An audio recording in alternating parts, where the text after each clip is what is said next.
أعوذ بالله من الشيطان الرجيم بسم الله الرحمن الرحيم رب اشرح لي صدري ويسر لي أمري واحلل عقدة من لساني يفقه قولي رب زدنا علما اللهم فقهنا في الدين اللهم إني أسألك الفهم النبيين وحفظ المرسلين والمقربين اللهم صل على محمد وعلى آل محمد۔ السلام علیکم ورحمۃ اللہ وبرکاتہ۔ آج ہم آیت نمبر 15 اور اس کے آگے پڑھیں گے انشاءاللہ۔ آیت نمبر 14 میں اللہ سبحانہ تعالیٰ فرماتے ہیں کہ خوبصورت بنا دی گئی محبت خواہشات کی انسان کے لیے۔ اور وہ کون سی چیزوں کی خواہشات ہے؟ ایک تو ہے عورتیں، بچے، ڈھیروں مال، سونے چاندی کے ڈھیر، اور مویشی جانور اور کھیتی، اور اس کے ساتھ ساتھ نشان زدہ گھوڑے وغیرہ۔ تو یہ چیزیں، اور پھر اس کے بعد اللہ سبحانہ تعالیٰ فرماتے ہیں کہ واللہ عندہ حسن المعاب، اور اللہ کے پاس بہترین واپس آنے کی جگہ ہے۔ پھر اگلی آیت میں اللہ سبحانہ تعالیٰ فرماتے ہیں قل کہہ دیجئے، رسول اللہ صلی اللہ علیہ وسلم سے کہا جا رہا ہے کہ آپ ان سے کہہ دیجئے اُنَبِّئُکُم، کیا میں خبر دوں تمہیں۔ یہ جو حمزہ ہے وہ حمزہ استفہامیہ ہے، یعنی سوال پوچھنے کے ذریعے شوق دلایا جا رہا ہے کہ کیا میں تمہیں بتاؤں کہ سب سے بہتر کیا ہے؟ بِخَيْرٍ مِّن ذَلِكَ، اس سے بھی بہتر جو پچھلی آیت میں ہم نے چیزیں پڑھی، ان سے بھی بہتر کچھ چیزیں ہیں، کیا میں تمہیں بتاؤں ان کے بارے میں؟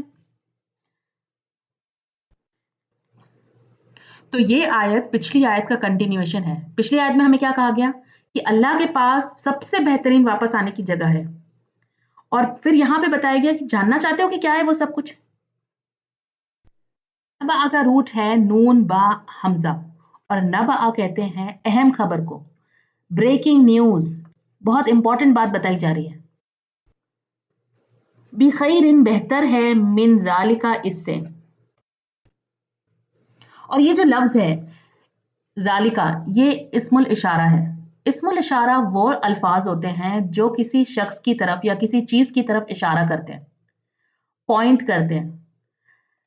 ذالکا، اولائکا، ہاذا، ہاؤلائی، یہ سارے لفظ اسم الاشارہ ہوتے ہیں، پوائنٹنگ ورڈز انگلش میں کہتے ہیں، جیسے دس، دیٹ، دیز، دوز۔ عربک میں ہاذا پاس کی چیز کو پوائنٹ کرنے کے لیے ہوتا ہے، جیسے انگلش میں کہتے ہیں دس، دس جس کے اندر ڈسٹینس کم ہوتا ہے ہم اس کے لیے کہتے ہیں دس، لیکن کوئی چیز جو دور ہوتی ہے ہم کہتے ہیں دیٹ۔ اسی طرح سے ذالکا دور کی چیز کے لیے اشارہ کیا جا رہا ہے، اور ذالکا یہاں پر کس کو پوائنٹ کیا جا رہا ہے؟ پیچھے جو آیت نمبر 14 میں چیزیں دی گئی تھی اس سے بہتر کیا میں تمہیں کوئی چیز بتاؤں، یہ کہا جا رہا ہے۔ للذین، ان کے لیے جنہوں نے اتقوا، تقوی کیا۔ آپ دیکھیں پچھلی آیت میں جو بھی چیزیں مینشن تھی اس کی ڈیزائر سب کو ہوتی ہیں، مسلمز کو بھی ہوتی ہے، نان مسلمز کو بھی ہوتی ہے، اور مسلمز کے لیے وہ ساری چیزیں حرام نہیں ہیں۔ حلال طریقے سے اگر آپ یہ ساری چیزیں اپنے پاس رکھتے ہو تو اس میں کوئی حرج نہیں ہے، کوئی منائی نہیں ہے۔ تو اگر آپ کو ان ساری چیزوں کا شوق ہے، کیونکہ اللہ نے ان چیزوں کو خوبصورت بنایا ہے، ہر ایک کو شوق ہے اس کا، کوئی مسلم ہے تو وہ یہ نہیں کہہ سکتا کہ نہیں میں ان سب چیزوں کا شوق نہیں رکھتا۔ اب یہ ہے کہ آپ اس کو جب پاتے ہو، جب آپ اس کو پانے کی کوشش کرتے ہو، جب ان چیزوں کو حاصل کرنے کی کوشش کرتے ہو، تو آپ اگر حدوں میں رہ کر ان کو حاصل کرتے ہو، کوئی اللہ کی نافرمانی نہیں کرتے، کوئی حرام کے کام نہیں کرتے، اور ان کو حاصل کرنے کے بعد ان کے استعمال میں کوئی حرام کا کام نہیں کرتے، بلکہ اللہ کی خوشی کے لیے اسے استعمال کرتے ہیں، آپ اللہ کی رضا کے لیے ان کو استعمال کرتے ہیں، تو یہ ساری چیزیں آپ کے لیے خیر بن جاتی ہیں۔ تو یہاں یہ کہا جا رہا ہے کہ للذین، ان لوگوں کے لیے جنہوں نے تقویٰ کیا، یعنی جو بچ کر چلے، جنہوں نے پرہیزگاری کی، جنہوں نے گناہوں کے کام سے اپنے آپ کو روک لیا، ان لوگوں کے لیے عند ربہم، اپنے رب کے پاس، ان کے رب کے پاس۔ عند ربہم میں اللہ کی قربت کی طرف بھی اشارہ ہے کہ اللہ کے قریب، وہاں امیجن کریں کہاں کی بات ہو رہی ہے، اللہ کے قریب، رب العزت کے قریب، جنات، باغات ہیں، تجری من تحتی الانہار، بہتی ہے ان کے نیچے سے نہریں۔ ایسے باغات جن کے نیچے سے نہریں بہ رہی ہوں۔ ذرا سوچو، انسان پیسہ کیوں کماتا ہے؟ تاکہ اس کے پاس ایک پرفیکٹ گھر ہو، پہاڑ ہو، ندیاں ہو، بیوٹیفل سینری ہو، اور کوئی بہت ہی ایلیویٹڈ جگہ پر ہائی رائز بلڈنگ میں उसकी इमेजिनेशन होती है कि मेरा घर हो और वाटर फ्रंट हो, सामने पानी बह रहा हो, झरना बह रहा हो या समंदर का नजारा हो। इसका शौक इंसान को इतना ज्यादा होता है, आप देखें वाटर फ्रंट प्रॉपर्टीज सबसे ज्यादा महंगी बिकती हैं। इसके लिए इंसान आर्टिफिशियल वाटरफॉल्स बनाता है अपने घरों के बाहर, या फिर स्विमिंग पूल्स वगैरह लगा के आर्टिफिशियल वाटर साउंड लगाते हैं ताकि वो एहसास हो पानी का, क्योंकि इंसान के दिल में ये डिजायर है कि खूबसूरत घर हो और पानी का नजारा हो। तो अल्लाह कहता है कि तुम्हारी हर मटेरियल डिजायर जन्नत में पूरी हो जाएगी, लेकिन अगर ये सब कुछ तुम्हें दुनिया में मिल जाए तो क्या तुम खुश हो जाओगे? इंसान कहेगा हाँ, बिल्कुल खुश हो जाऊंगा। लेकिन एक डर उसे हमेशा रहेगा कि ये चीजें मेरे पास हमेशा रहने वाली नहीं है, इस दुनिया से तो मुझे जाना ही है। तो उसके लिए अल्लाह सुब्हान तआला फरमाते हैं कि जो जन्नत अल्लाह के पास है, खालिदीना फीहा, हमेशा रहने वाले हैं उसमें। जो लोग उसमें जाएंगे वो वहां हमेशा रहेंगे। आप देखिए दुनिया में जब ये सारी चीजें हमें मिल जाती है तो हमने देखा कि इंसान को मवेशी जानवर और खेत चाहिए, यानी उसे इन्वेस्टमेंट्स करने हैं, उसे अपना फ्यूचर भी सिक्योर करना है, लेकिन वहां वहां आप हमेशा रहोगे, खालिदीना फीहा।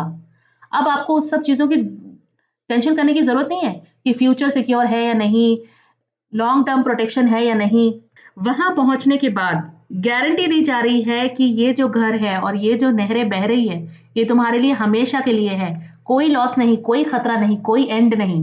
दुनिया में जो तुम चाहते थे, लग्जरी, कंफर्ट, स्टेबिलिटी, सिक्योरिटी, सब कुछ वहां पे मिलेगा, और वो भी हमेशा के लिए, टेम्पररी नहीं, परमानेंट है। और दूसरी चीज जो इंसान को चाहिए वो है बच्चे। क्यों? ताकि मरने के बाद हमारा नाम बाकी रहे, हमारी प्रॉपर्टी का कोई वारिस हो, और दुनिया में कोई बुढ़ापे में हमारा ख्याल रखे। लेकिन जब यहाँ कहा खालिदीना फीहा, यानी तुम्हें अपना नाम जिंदा रखने की फिक्र करने की जरूरत नहीं है, तुम्हें अपने मालो दौलत और प्रॉपर्टी का वारिस ढूंढने की जरूरत नहीं है, और ना ही तुम्हें अपने बुढ़ापे की फिक्र करने की जरूरत है, क्योंकि तुम वहां पर हमेशा रहने वाले हो। तो इंसान के लिए मवेशी जानवर, खेती, सोने चांदी के ढेर, निशानजदा घोड़े और बेटे, ये सारी चीजें, सारे डिजायर्स इसमें कवर हो जाते हैं कि इंसान के पास बागात हो और उनके नीचे नहरें बह रही हो। और अब आप देखिए ये सब कुछ अगर हमें मिल भी जाए तो इंसान की दूसरी ख्वाहिश होती है कि कोई साथी हो, अकेले तो यहाँ पर भी मजा नहीं आएगा। तो उसके लिए अल्लाह कहता है कि व अज़वाजुम मुतहहरतुन, और बीवियां हैं पाकीज़ा। अज़वाज कहते हैं शौहर बीवी दोनों के लिए आता है, ज़ौज का लफ्ज, यानी औरतों के लिए वहां शौहर होंगे और मर्दों के लिए वहां बीवियां होंगी। लेकिन आप देखिए पिछली आयत में सिर्फ औरतों का जिक्र था, मर्दों का जिक्र नहीं था। दुनिया में जो डिजायर्स की बात हो रही थी उसमें कहा गया निसा, और वो ऐसा इसलिए क्योंकि आप देखें मर्दों को औरतों की तरफ बहुत ज्यादा अट्रैक्शन होती है। जो लड़का एक बार प्यूबर्टी को पहुंचता है, बुलूगत को पहुंचते ही उनके अंदर लड़कियों की तरफ अट्रैक्शन बहुत ज्यादा हो जाता है। अगर किसी 18 इयर्स के लड़के को पूछा जाए कि तुम्हारे जहन में सबसे ज्यादा क्या चलता है, तो मेजॉरिटी लड़कों का यही जवाब होगा।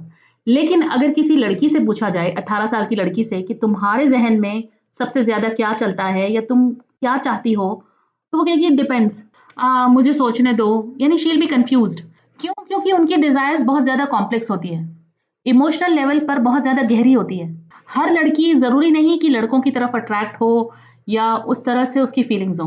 देखिए अल्लाह ने मर्दों और औरतों दोनों को फीलिंग्स और अट्रैक्शंस दिए हैं, लेकिन दोनों का तरीका थोड़ा डिफरेंट है। अक्सर मर्दों के लिए क्या होता है, अक्सर मर्दों में क्या होता है कि औरतों की तरफ जो उनकी अट्रैक्शन होती है वो उनकी जिंदगी के ज्यादा हिस्सों में रहती है, यानी बुलूगत से लेकर बुढ़ापे तक अक्सर मर्द औरतों की तरफ अट्रैक्टेड रहते हैं। लेकिन औरतों के केस में थोड़ा डिफरेंट होता है। औरत सिर्फ एक चीज की तरफ फोकस नहीं रहती, उसकी फीलिंग्स, उसके attractions time to time change होते रहते हैं। कभी उसे अच्छी जॉब और स्टेबल लाइफ की इंपॉर्टेंट लगने लगती है, कभी उसे ऐसा चाहिए कि कोई ऐसा हो जो उसकी बात समझे, उसे सपोर्ट करे, उसे सुने। कभी उसकी प्रायोरिटी उसके पेरेंट्स हो जाते हैं, कभी उसके फ्रेंड्स हो जाते हैं, या फिर उसके बच्चे उसकी प्रायोरिटी बन जाते हैं। कभी वो ज्यादा अपने घर और कभी अपनी फैमिली पर फोकस करती है, और कभी वो अपने हस्बैंड और यानी मेल की तरफ भी उसका अट्रैक्शन रहता है।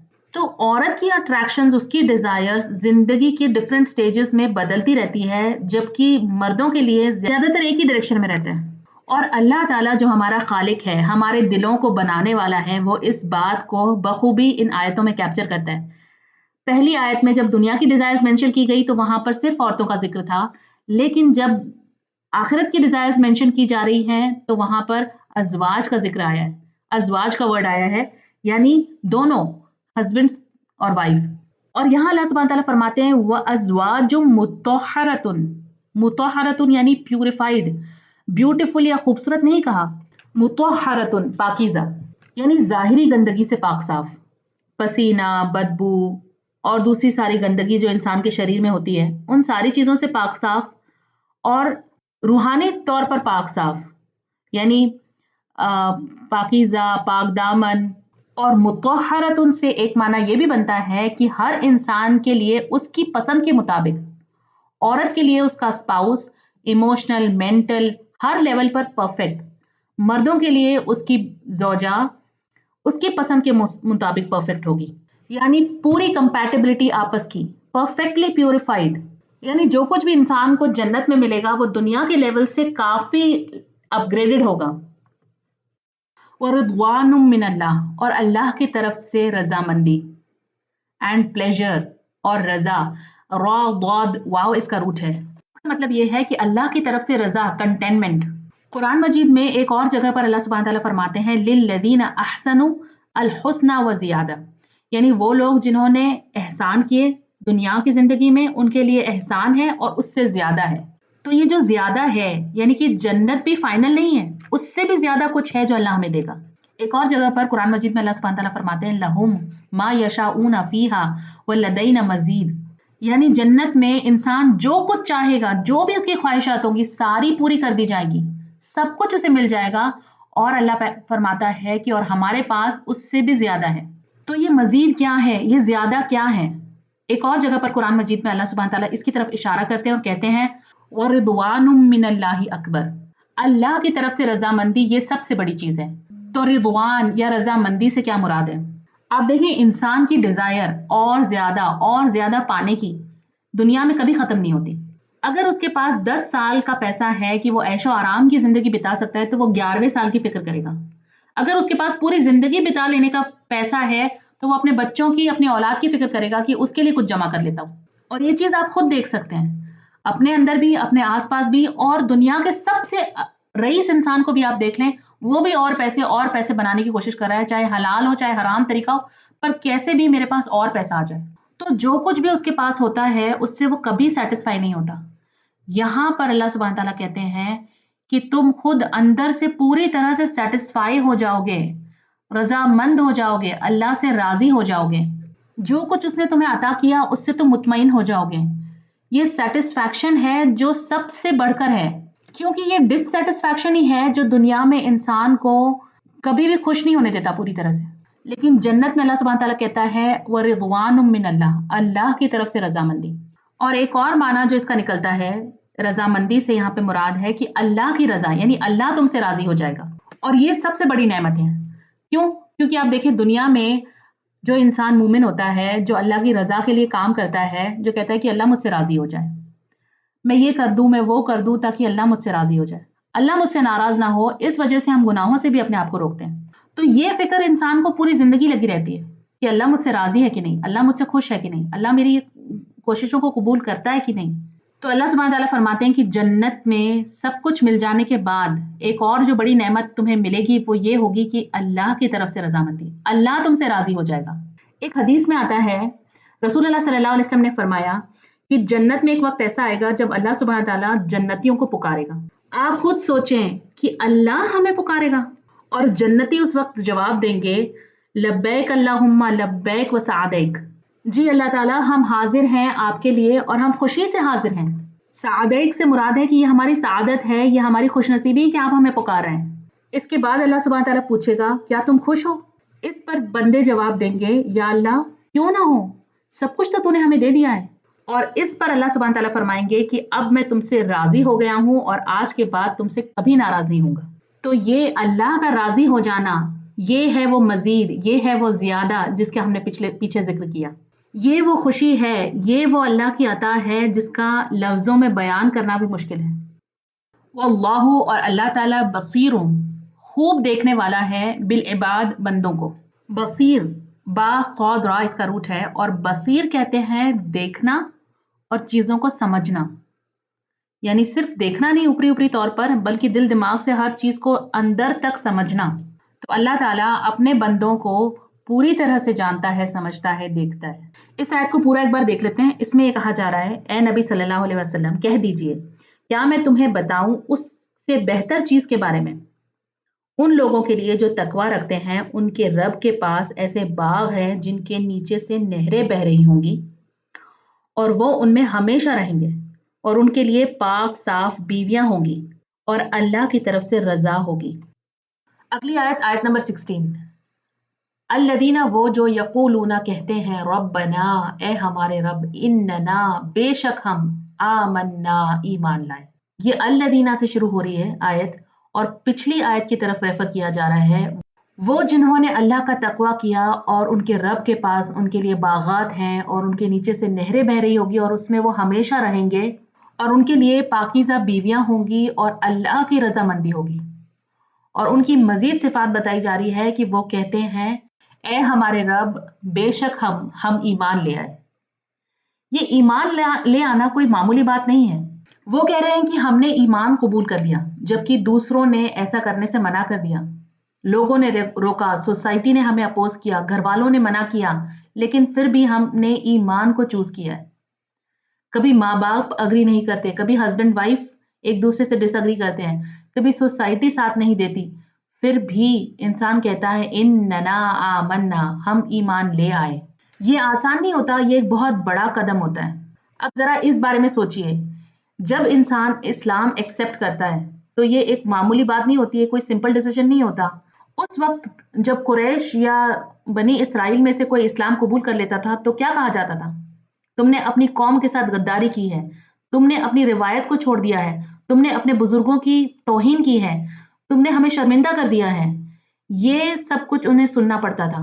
और आज भी जो नॉन मुस्लिम्स इस्लाम कबूल करते हैं तो उन्हें ये सारे मुश्किलात झेलनी पड़ती है। जो लोग मुसलमान घरों में पैदा होते हैं, वो बचपन में उनके पास बाय चांस इस्लाम उनका दीन होता है, लेकिन ईमान हर एक इंसान को लाना होता है, यहाँ तक कि एक मुसलमान को भी। क्योंकि ईमान बाय चांस नहीं होता, ईमान बाय चॉइस होता है। आप खुद अपने लिए ईमान को चुनते हैं। आप देखिए, बहुत से ऐसे मुसलमान घरानों में बहुत से ऐसे लोग हैं जो इस्लाम को उस तरह से फॉलो नहीं करते, या कुरान नहीं पढ़ते, या नमाजें नहीं पढ़ते, या रोजे नहीं रखते, या सही गलत के फैसले उस तरह से नहीं करते, हलाल हराम की बाउंड्रीज उस तरह से नहीं फॉलो करते। यहाँ तक कि अगर कोई शख्स इस्लाम को पूरी तरह से फॉलो करने लगे तो उसे भी रोका जाता है। उससे कहा जाता है, ज्यादा एक्सट्रीमिस्ट मत बनो, ज्यादा दिखावा मत करो, हमारी तरह नॉर्मल क्यों नहीं रह सकते, दाढ़ी मत रखो, हिजाब मत पहनो, ज्यादा कुरान मत पढ़ो, ज्यादा दीन की तरफ मत जाओ। यहाँ तक कि एक शख्स अगर अपनी कोई हराम जॉब छोड़ना चाहता है या कोई ऐसा काम जो वो कर रहा है उसे छोड़ना चाहता है तो उससे भी उसे रोका जाता है। दोस्त उसे रोकते हैं, या बीवी कहती है कि क्या पागलपन है, अगर तुम इस तरह से काम छोड़ दोगे तो घर कैसे चलेगा। या माँ बाप अगर सदका खैरात करना चाहे तो बच्चे उन्हें रोकते हैं, कहते हैं क्या सारा कुछ सदके में दे दोगे। रब्बना इन्नना आमन्ना, ए रब हम ईमान ले आए, ये सिर्फ एक सेंटेंस नहीं है, एक पूरी कहानी है। ये कह रही है कि इतने ऑपोजिशंस के बावजूद, इतने प्रेशर के बावजूद हमने ईमान को चूज किया। और पिछली आयत में हमने क्या पढ़ा था, इंसान की क्या डिजायर्स होती हैं, एक स्पाउस, बच्चे, उसका पैसा, उसका माल मता। तो जब कोई इस्लाम एक्सेप्ट करता है तो हो सकता है उसे अपने स्पाउस को छोड़ना पड़े, अपने बच्चों से दूर होना पड़े, अपने मालो मता को छोड़कर जाना पड़े, जैसे सहाबा इकराम ने किया था जब उन्होंने हिजरत की थी। तो यहाँ एक शख्स कह रहा है कि मैं ये सब कुछ छोड़ रहा हूँ क्योंकि मुझे पता है कि अल्लाह के पास जो है वो इससे बेहतर है, खैरम मिन ज़ालिका। तो ये वो लोग हैं जिन्होंने प्रूव किया है कि हम यकीन करते हैं कि अल्लाह के पास जो कुछ है, जो जन्नतें हैं, जो नेमतें हैं, वो यहाँ इस दुनिया से बेहतर हैं। और फिर वो लोग दुआ करते हैं, रब्बना फग़फिर लना दुनूबना, ए अल्लाह हमारे गुनाहों को बख्श दे। यहाँ पर भी दो पहलू हैं। एक तो ये कि जो लोग नए नए ईमान में दाखिल हुए हैं, जो ईमान लाए हैं, वो कहते हैं कि हमारी पिछली गुज़िस्ता जिंदगी के जितने भी गुनाह थे उन्हें तू बख्श दे और उन्हें ढांप दे। ये एक कंप्लीट सरेंडर है कि या अल्लाह मैं तेरे पास आ गया हूँ, अब मेरी पुरानी जिंदगी के जो जहालत में मैंने जो गुनाह किए थे उन्हें तू माफ कर दे। और इसी बात का दूसरा पहलू ये है कि जो शख्स ईमान लाया है वो ये कह रहा है कि मैं ईमान तो ले आया हूँ लेकिन मैं फरिश्ता नहीं बन गया हूँ, मुझसे अब भी गुनाह होते हैं, मेरे अंदर भी टेम्पटेशंस हैं, میرا دل بھی گناہ کی طرف کھنچتا ہے، شیطان کے وسوسے مجھے بھی ہوتے ہیں، میں اب بھی غلطیاں کرتا ہوں، تو کیونکہ میں ایمان لے آیا ہوں، میں پرفیکٹ نہیں ہو گیا ہوں، تو اب تو میرے رب تو میرے گناہوں کو بخش دے اور انہیں ڈھانپ دے۔ ایمان لانے کا مطلب یہ نہیں ہے کہ آپ منزل تک پہنچ چکے ہیں، بلکہ یہ تو ایک جرنی ہے جو اب شروع ہوئی ہے، اللہ کے ساتھ ہیوملٹی کی۔ کوئی شخص کبھی یہ نہیں کہہ سکتا کہ میں ہدایت پا چکا ہوں، اب مجھے، کیونکہ ہم ہر نماز میں اللہ سے ہدایت مانگتے ہیں۔ ہدایت ایسی چیز نہیں ہے جو کسی کی اونرشپ ہو، ہدایت کوئی پرماننٹ چیز نہیں ہے۔ آپ دیکھیں علم جو ہوتا ہے، نالج حاصل کی جا سکتی ہے اور نالج کو اون کیا جا سکتا ہے۔ ایک انسان کہہ سکتا ہے کہ میں یہ علم رکھتا ہوں، لیکن ہدایت کوئی پرماننٹ اسٹیٹ نہیں ہے۔ ہدایت اللہ سے ہر وقت مانگنی پڑتی ہے۔ یہ ضروری نہیں کہ اگر کوئی شخص عالم ہے تو وہ ہدایت یافتہ بھی ہے، یا کسی کا علم اگر بڑھتا جا رہا ہے، وہ زیادہ محنت کر رہا ہے، زیادہ پڑھائی کر رہا ہے، تو ساتھ ساتھ میں اس کی ہدایت بھی بڑھتی جا رہی ہے، کیونکہ علم دماغ کے لیے ہے لیکن ہدایت تو دل کے لیے ہے۔ یہ دو الگ الگ چیزیں ہیں، اور اسی وجہ سے کئی عالم بہت سے بڑے بڑے گناہوں میں پڑے ہوتے ہیں، اور اسی وجہ سے یہود کے علماء نے رسول اللہ صلی اللہ علیہ وسلم کا انکار کر دیا۔ فاغفر لنا ذنوبنا، اے اللہ ہمارے گناہوں کو معاف کر دے۔ یہ جو ذنب ہوتا ہے، ذنوب، یہ لفظ ذنب سے آیا ہے، اور ذنب کہتے ہیں ٹیل کو، دم کو۔ تو جو ناک ہوتی ہے کسی جانور کی، وہ اس کی عزت اور فخر کی نشانی ہوتی ہے، لیکن جو دم ہوتی ہے وہ شرمندگی کی، اور وہ اس کا ذلیل حصہ ہوتا ہے، کیونکہ وہیں سے گندگی وغیرہ باہر آتی ہے۔ تو ذنب جو ہوتی ہے، ٹیل ہوتی ہے، تو کہنے کا مطلب یہ ہے کہ وہ گناہ جو آپ کے پیچھے اس کا انجام کھینچ کر لائے، وہ گناہ جس پر انسان شرمندہ ہوتا ہے۔ تو یہ بندہ کہہ رہا ہے کہ یا اللہ تو میرے ذنب، میرے گناہ معاف کر دے۔ یہ اصل میں وہ یہ کہہ رہا ہے کہ یا اللہ جو چیزیں میرے اندر مجھے شرمندہ کرتی ہیں، جو میرے اور تیرے درمیان ایک بیریئر کی طرح ہے، انہیں تو مٹا دے، انہیں تو چھپا دے، انہیں تو معاف کر دے۔ یہ دعا صرف گناہ معاف کروانے کے لیے نہیں ہے، بلکہ دل کو صاف کروانے کی دعا ہے۔ انسان کہتا ہے اننا آمنا، اے اللہ میں ایمان تو لے آیا ہوں لیکن میں اب بھی کمزور ہوں، مجھے سنبھال، مجھے معاف کر دے۔ ذنب کو تھوڑا اور گہرائی سے سمجھتے ہیں۔ مان لیجیے ایک شخص ہے جو ہر روز رات کو تہجد کے لیے اٹھتا ہے، اور اس کے بعد وہ نماز پڑھنے کے لیے مسجد میں جاتا ہے، اور وہاں جماعت میں وہ نماز پڑھتا ہے۔ اب ایک رات وہ تہجد کے لیے بھی نہیں اٹھتا، اور صبح فجر کے لیے بھی وہ اتنا لیٹ ہو جاتا ہے کہ وہ مسجد پہنچنے میں دوسری رکعت میں جوائن کرتا ہے۔ تو اب وہ شخص اپنے دل میں شرمندگی، ندامت محسوس کرتا ہے کہ یہ میں نے کیا کیا، یہ مجھ سے آج کیسے ہو گیا، میری نیند کیوں نہیں کھلی، ایک گلٹ فیلنگ ہوتی ہے۔ اب ایک اور شخص ہے جو اس دن 5 سال بعد پہلی بار مسجد میں آیا ہے، اور وہ بھی اس نے بھی سیکنڈ رکعت میں ہی نماز جوائن کی ہے۔ یہ دونوں شخص نے ایک ہی کام کیا ہے، لیکن یہ جو دوسرا شخص ہے یہ خوش ہے، آج بہت خوش ہے کہ 5 سال میں آج پہلی بار میں دوبارہ مسجد میں آیا ہوں اور فجر کی نماز مسجد میں پڑھ رہا ہوں، جبکہ اس نے بھی سیکنڈ رکعت ہی جوائن کی ہے، لیکن اسے اس بات کی خوشی ہے کہ الحمدللہ میں آج مسجد آیا ہوں اور اسے کوئی شرمندگی نہیں ہے۔ تو کہنے کا مطلب یہ ہے کہ ذنب جو ہے وہ دونوں کے لیے الگ ہے۔ یہ ڈیپینڈ کرتا ہے آپ کی کوالٹی پر اور آپ کے سٹینڈرڈز پر۔ تو جیسے جیسے انسان کا ایمان بڑھتا ہے، اس کا اللہ سے قربت بڑھتی ہے، تو وہ اس کے سٹینڈرڈز ہائی ہو جاتے ہیں، اور وہ جن چیزوں پہ شرمندہ ہوتا ہے، جن چیزوں پہ اسے ندامت کا احساس ہوتا ہے، وہ بدل جاتی ہیں۔ تو ہر انسان کا ذنب الگ ہوتا ہے۔ تو یہاں یہ سمجھنا بھی بہت ضروری ہے کہ کئی بار ہمارے اپنے سٹینڈرڈز بہت ہائی ہوتے ہیں، ہم روز رات کو تہجد کے لیے اٹھتے ہیں، لیکن یہی چیز ہم اپنے بچوں سے نہیں ایکسپیکٹ کر سکتے، کیونکہ وہ اس لیول پر نہیں پہنچے ہیں۔ تو جو ہمارے لیے نارمل ہے وہ کسی اور کا ذنب ہو سکتا ہے۔ مان لیجیے ایک شخص ہے جو اللہ سے تھوڑا دور ہے، وہ کہتا ہے ایٹ لیسٹ میں حرام تو نہیں کر رہا، تو یہ اس کا سٹینڈرڈ ہے، یہ اس کا منیمم لیول ہے۔ وہ کہتا ہے میں کسی کو جان سے تو نہیں مار رہا، میں کسی کے ساتھ کچھ برا تو نہیں کر رہا، تو بس اتنا کافی ہے۔ تو جتنا ایک انسان کا اللہ سے ریلیشن شپ اسٹرانگ ہوتا ہے، اتنا اس بندے کو ذنب کا احساس ہوتا ہے۔ تو دیکھیں یہاں پر اللہ سبحانہ تعالیٰ سے بندہ کہہ رہا ہے کہ جو بھی چیزیں ہیں جو مجھے تیرے سامنے شرمندہ کرتی ہے، انہیں مٹا دے، انہیں صاف کر دے۔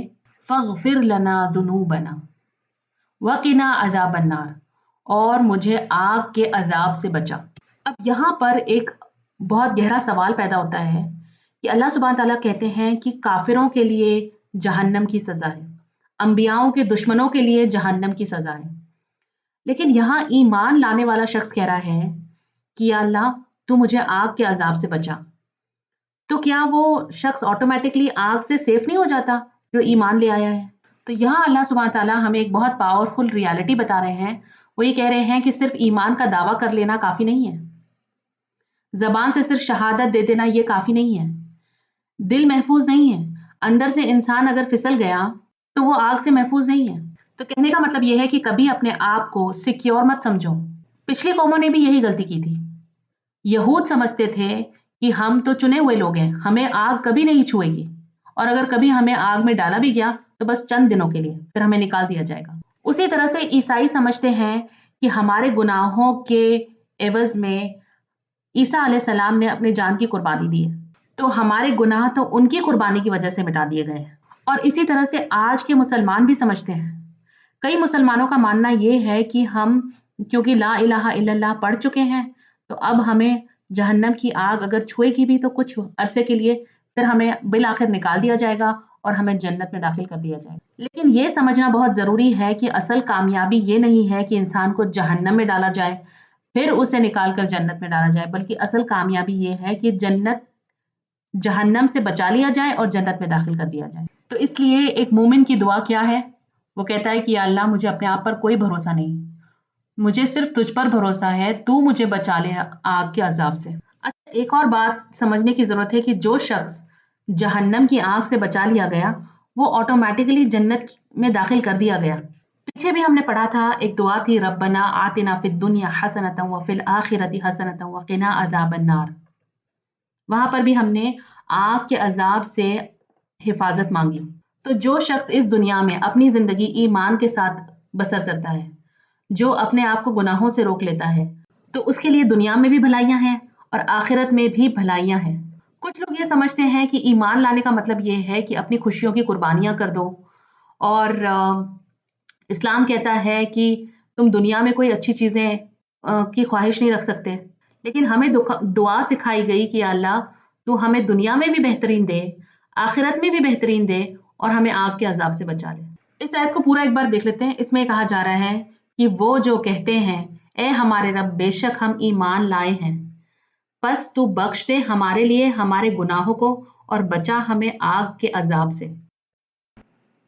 الحمدللہ آج کا لیسن یہاں پہ ختم ہوتا ہے. سبحانک اللہم و بحمدک نشہد ان لا الہ الا انت نستغفرک ونتوب الیک. Dear brothers and sisters, if you found this video beneficial, please share with others and be part of Sadaqah Jariyah. Jazakumullahu khairan katheera. Assalamu alaikum wa rahmatullahi wa barakatuh.